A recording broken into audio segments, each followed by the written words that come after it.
प्यारे बच्चों, आज हम आपके पाठ्यक्रम में शामिल श्रीमती महादेवी वर्मा, जो कि छायावाद की प्रमुख कवित्री में गिनी जाती हैं। आज महादेवी वर्मा जी का जीवन परिचय और उनकी रचना हिमालय से का हम अध्ययन करेंगे। तो सबसे पहले हम महादेवी वर्मा जी का जीवन परिचय संक्षिप्त में देखेंगे। महादेवी वर्मा, जो कि छायावाद की प्रमुख कवित्रियों में गिनी जाती हैं। महादेवी वर्मा का जन्म जो है 24 मार्च 1907 को फर्रुखाबाद में हुआ था। इनके पिता का नाम गोविंद सहाय वर्मा और माता का नाम हेमरानी वर्मा था। महादेवी वर्मा जो है अपनी माता जी की सागिन्य में रहने के कारण, इनकी माता जी एक धर्मपरायण महिला थी, इस नाते वे महादेवी वर्मा को रामायण, महाभारत, अन्य कहानियों से उनका साक्षात्कार कराया करती थी। ऐसे में जो है महादेवी वर्मा को जो है इन कहानियों का जो प्रभाव पड़ना होता है इनके व्यक्तित्व पर पड़ा और इनके अंदर जो है भारतीय संस्कृति के प्रति अनुराग का उदय हुआ। महादेवी वर्मा बचपन से ही जो है हिंदू धर्म के प्रति आस्था, उसकी परंपराओं, रीति रिवाजों के प्रति मन में एक प्रकार का लगाव महसूस करने लगी। छोटी उम्र में ही इनकी शादी जो है इनके शादी श्री स्वरूप नारायण वर्मा के साथ कर दी गई। यद्यपि स्वरूप नारायण वर्मा जो है बहुत पढ़े लिखे थे, फिर भी महादेवी वर्मा की शारीरिक सौंदर्यता में कमी को देख करके स्वरूप नारायण वर्मा उनसे कटे कटे रहने लगे और अंत में दोनों का विवाह विच्छेद हो गया। इस तरह से महादेवी वर्मा का पूरा जीवन जो है प्रीतम के बिछोह में दाम्पत्य जीवन के प्रति एक कठोरता का अनुभव लेकर के बीता, जो इनकी कविताओं में स्पष्ट रूप से हमको देखने को मिलता है। महादेवी वर्मा ने अपना अध्ययन पर विशेष जोर दिया और जो है इन्होंने 1933 ईस्वी में प्रयाग महिला विद्यापीठ के प्रचार के पद को सुशोभित किया। इनको जो है बंगला प्रसाद पुरस्कार, शेक्सपियर पुरस्कार से सम्मानित किया गया। इसके साथ ही पद्म भूषण की उपाधि से भी इनको भारत सरकार ने सम्मानित किया और जो है इन्हें हिंदी साहित्य का सर्वोच्च पुरस्कार भारतीय ज्ञानपीठ पुरस्कार के द्वारा भी इनको सम्मानित किया गया। 11 सितंबर 1987 को इनका देहावसान हो गया। महादेवी वर्मा ने हिंदी गद्य और पद्य दोनों विधाओं में अपना विशेष योगदान दिया। हिंदी पद्य में जो है इनकी प्रमुख काव्य रचनाओं में निहार रसिम निर्जा, शांत गीत, दीपशिखा, यामा इनके प्रमुख रचनाएं हैं। इसके अतिरिक्त इन्होंने जो है गद्य रचनाओं में शिखला की कड़ियां, स्मृति की रेखाएं और पथ के साथी इनकी प्रमुख है गद्य ग्रंथ। तो आज हम महादेवी वर्मा के हिमालय से कविता की संदर्भ से व्याख्या प्रस्तुत करेंगे और इसको आप लोग ध्यान से सुनेंगे, इसका चिंतन मनन करेंगे और इसको ग्रहण करेंगे।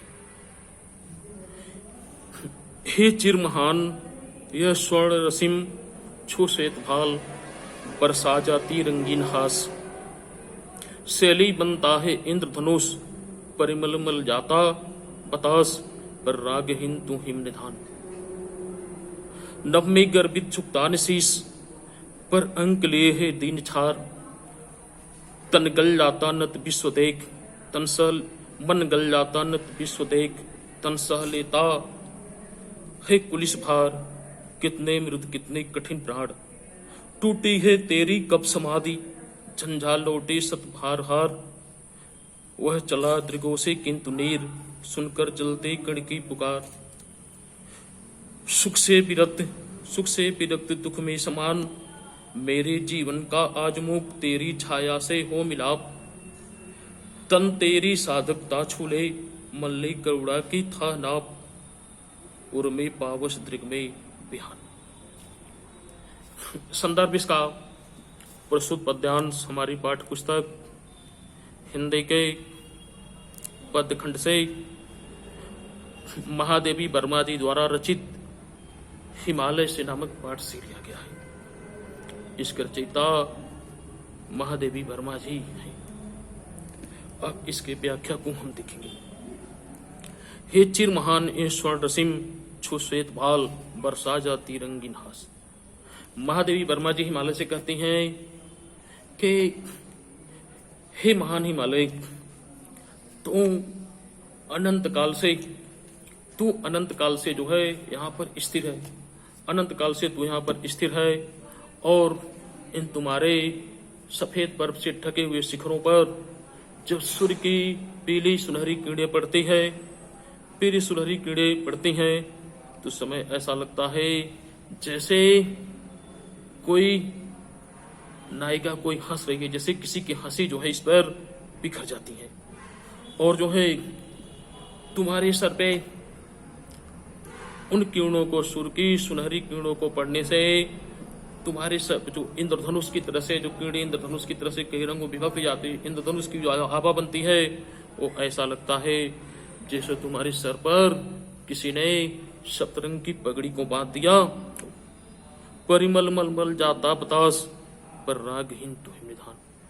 हे हिमालय,